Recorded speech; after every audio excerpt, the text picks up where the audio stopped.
ایک گھر میں پیدا ہونے والے اور ایک دسترخوان پر پلنے والے ایک جیسا ذائقہ، ایک جیسی فطرت نہیں رکھتے۔ جن لوگوں نے اپنی زندگی میں خدا کو یاد رکھا، لوگوں نے ان کی زندگی کے بعد بھی ان کو یاد رکھا۔ ہم آرام کی آرزو میں بے آرام ہو رہے ہیں۔ اچھے لوگوں کا ملنا ہی اچھے مستقبل کی ضمانت ہے۔ دعا میں خلوص آنکھوں کو پرنم کر دیتا ہے، اور یہی آنسو دعا کی منظوری کی دلیل ہے۔ آسان زندگی یہ ہے کہ آپ کسی کا گلہ نہ کریں، زندگی قبول کریں۔ ناشکری زوال کا آغاز ہے۔ ماں ایک ایسی ہستی ہے جو ہر حال میں معاف کر دیتی ہے۔ غم کسی طرح کا بھی ہو، ہر انسان کے آنسو ایک جیسے ہی ہوتے ہیں۔ اخلاق یہ ہے کہ خدا کی رضا کے لیے اپنے مزاج کو بد اخلاق نہ ہونے دیں۔ ٹوٹے ہوئے خاندانوں کو جوڑنا شروع کر دو، سکون آنا شروع ہو جائے گا۔ جن لوگوں کو ہم نے موت کا غم دے کر جانا ہے، کیوں نہ ان کو زندگی میں کوئی خوشی دی جائے۔ زندگی سے تقاضا اور گلہ نکال دیا جائے تو سکون پیدا ہو جاتا ہے۔ برباد ہونے کے لیے کون سا فکرہ کافی ہے؟ میں اس سے بہتر ہوں اور یہ مجھ سے کمتر ہے۔ ہوس زر اور لذت وجود چھوڑ دی جائے تو زندگی آسان ہو جاتی ہے۔ جو انسان اپنی نگاہ میں معتبر نہیں، وہ کسی سے اعتبار کی امید نہیں کر سکتا۔ بادشاہ کا جرم جرموں کا بادشاہ ہوتا ہے۔ اگر آپ غم کو خدا کا حکم سمجھ کر خاموش ہو گئے تو پھر آپ کی زندگی محفوظ ہو گئی۔ اپنی ہستی سے زیادہ اپنا نام نہ پھیلاؤ، نہیں تو پریشان ہو جاؤ گے۔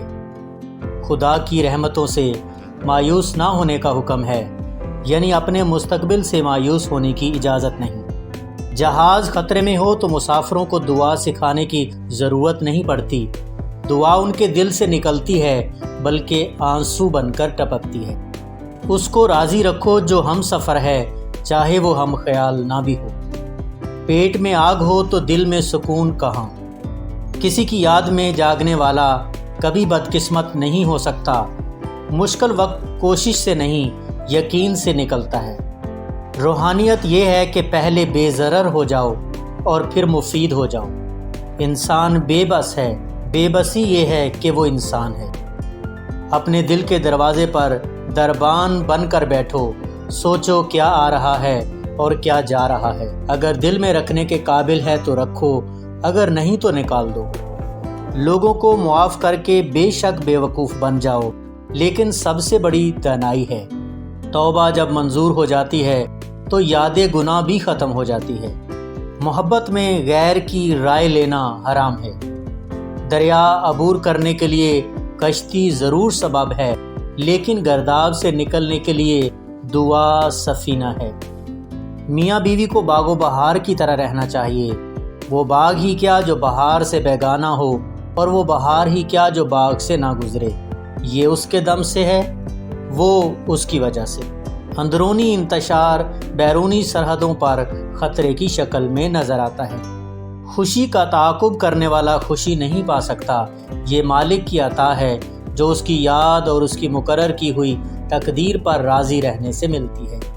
اگر تم راستہ جاننے والے ہو تو جو گمراہ ہے وہ تمہاری ذمہ داری ہے۔ حال کی اصلاح کے لیے خیال کی اصلاح ضروری ہے۔ علم بحث کرے گا اور عمل خاموش رہے گا۔ دانائی کیا ہے؟ دانا کی تابع داری۔ فقیر کے لیے ناممکنات کا راستہ ہی ممکنات کا راستہ ہے۔ خدا کے سفر میں گلے کا سفر نہیں ہونا چاہیے۔ چھوٹی چھوٹی نیکیاں کرتے جاؤ تو بڑا نتیجہ نکلے گا۔ اچھے الفاظ پر کچھ خرچ نہیں ہوتا، لیکن اچھے الفاظ سے بہت کچھ حاصل ہوتا ہے۔ اس سے پہلے کہ ہم سے سب کچھ چھن جائے، ہمیں بہت کچھ چھوڑ دینا چاہیے۔ شب تاریک کی تنہائیوں میں ٹپکنے والا آنسو بھی دعا ہے۔ محبت انسان کو محبوب کے سوا ہر شے سے اندھا کر دیتی ہے۔ جن لوگوں نے مشکلات کا بیان لوگوں سے کیا، دراصل انہوں نے اپنی مشکلات میں اضافہ کیا۔ وہ دینے والا ہے، جب چاہے جسے چاہے جو چاہے دے دے۔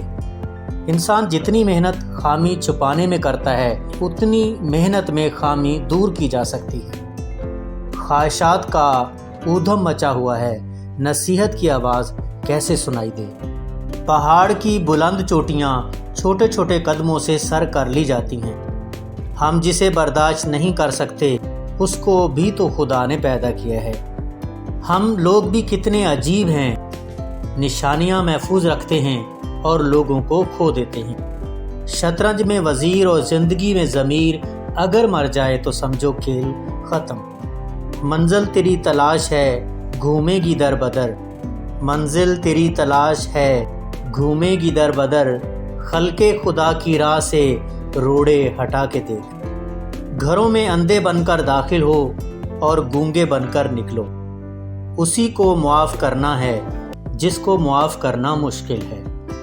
اگر گناہوں میں بدبو ہوتی تو کوئی ایک دوسرے کے قریب نہ بیٹھتا۔